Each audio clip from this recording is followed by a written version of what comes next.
যে কওমি অঙ্গনের পরে যদি কেউ হক থাকে তা জামাত ইসলামের ভিতরে আছে। হ্যাঁ হ্যাঁ, তাদের অনেক সমস্যা আছে। আমাদের কওমি ওলামায়ে কেরামের জন্য আমার আফসোস এক জায়গায়।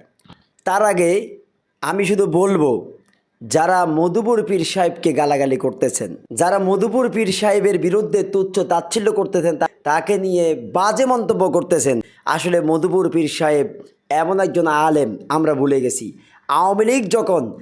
আওয়ামী লীগের বিরুদ্ধে যখন মারাত্মকভাবে হেফাজতে ইসলাম আন্দোলনের ডাক দিয়েছিল এবং হরতাল হয়েছিল সারা বাংলাদেশ ব্যাপী, তখন এই মধুপুর পীর সাহেবকে গুলি করা হয়। আপনারা ভুলে গেছেন।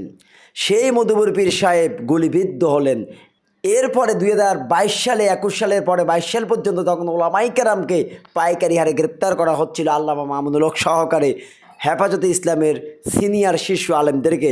তখন মধুপুর পীর সাহেবের ছেলেদেরকে পাইকারি হারে গ্রেপ্তার করে দিনের পর দিন, বছর পর বছর কারাগারে নিক্ষিপ্ত করেছেন।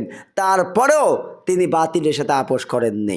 প্রিয় ভাইরা, এখন আমাদের কওমি ওলামায়ে কেরামের উদ্দেশ্যে আমি দুটো কথা বলবো। আমাদের কওমি অঙ্গনে কওমি ওলামায়ে কেরামের সাথে সেকুলার ধর্মনিরপেক্ষ আওয়ামী লীগ যখন বসে, তাদের মন্ত্রীরা যখন বসেছেন, তখন আমাদের কওমিদের কোনো সমস্যা হয়নি। জাতীয়তাবাদী বিএনপি তাদের নেতাকর্মীরা, সালাউদ্দিন সাহেব, মির্জা ফখরুল সহ তাদের নেতাকর্মীরা যখন আমাদের কওমি ওলামায়ে কেরামের অনুষ্ঠানে আমাদের কওমি আলেমদের সাথে বসেন, তখন কোনো সমস্যা হয় না। এবং এমনকি আলে হাদিস, যে আলে হাদিস গোটা কওমি অঙ্গনের বিরুদ্ধে, হানাফি মাযহাবের বিরুদ্ধে তারা ডাইরেক্ট অ্যাকশনে যায় এবং তারা বলে আমাদের নামাজ রোজা কিছুই হয় না, আলে হাদিস ছাড়া আর কেউ সহি নয়। সেই আলে হাদিসের সাথে আমাদের কওমি ওলামায়ে কেরাম বসেন, তারা আমাদের অঙ্গনের বিভিন্ন সেমিনারে, মঞ্চে বক্তব্য দেয়, কওমি ওলামায়ে কেরামের কোনো সমস্যা হয় না। এমনকি মাজার পূজারি, বেদাতি, শিরকি, ওই তথাকথিত সুন্নি জামাতের নামধারী তারা আমাদের কওমি অঙ্গনের ওলামায়ে কেরামদের অনুষ্ঠানে মঞ্চে বসে বক্তব্য দেয়, কোলাকুলি করে, তাতেও আমাদের কওমি অঙ্গনে কোনো সমস্যা হয় না।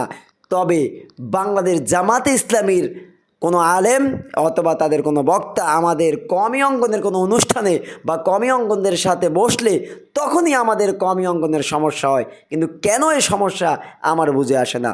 হ্যাঁ, জামাত ইসলামের সাথে কওমি অঙ্গনের মতানৈক্য আছে, মতবিরোধ আছে আকিদাগতভাবে বা মাসাইলভাবে মাওলানা মওদুদির সাথে, কিন্তু তাই বলে জামাতে ইসলাম অন্য যাদের নাম বললাম, আওয়ামী লীগ, বিএনপি, আলে হাদিস, সুন্নি, বেদাতি, মাজার পূজারি, তাদের সাথে আপনি যদি নিরপেক্ষভাবে তদন্ত করেন, বিচার করেন, তাদের সাথে বাংলাদেশ জামাতে ইসলামী অনেক গুণ, বহুগুণ ভালো।